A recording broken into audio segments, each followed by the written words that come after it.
The woke ideology that Secretary Austin has advanced has harmed our military. This culture war that we see with radical race ideology and radical gender ideology is intermingled, and it permeates all aspects of the Department of Defense and has even bled into the VA. This is not something to poke fun at.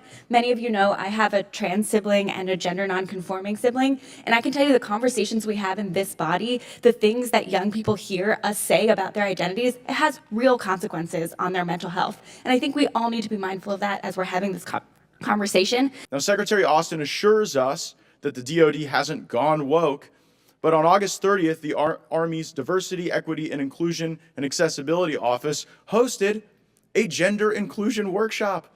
The workshop, quote, the workshop will cover discussion training on gender identity, transgender, and non-binary 101.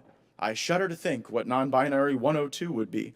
I remember asking the secretary about critical race theory, and he barked at me that there is no critical race theory in the military. You have hired someone who is precisely a critical race theorist. This is the first I've ever heard Mr. Garrison be described as a critical race theorist. You know, I trust my leadership from top to bottom that they will give me fair and balanced and unvarnished input. And for you to say that people are telling me what they want to what I want to hear, I get it, but I'm smart enough to know that does happen. Yeah.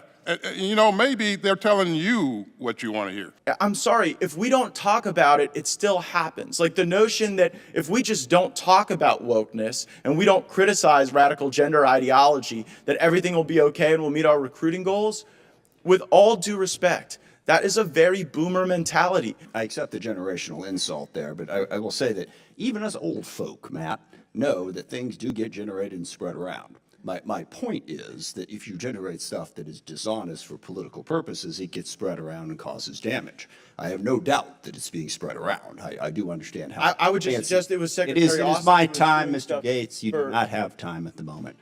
You do not have time. It's not your time. I just want to say how disappointed I am that we're having this conversation instead of dealing with actual national security needs in this body. And I appreciate your poster, Mr. Gaetz, but I just think that it's important we recognize that this is not just some academic conversation about wokeness, and this is not something to poke fun at. These are people who want to serve in our military, and let's be clear, their sexual and gender identity has nothing to do with their ability to complete that mission. So I hope that all of us here will be voting to report this resolution unfavorably, because this has real world consequences for people across the country, and I would hate to see more young people who feel like their government doesn't believe they have a right to exist. I yield back. Thank you. Is there further discussion?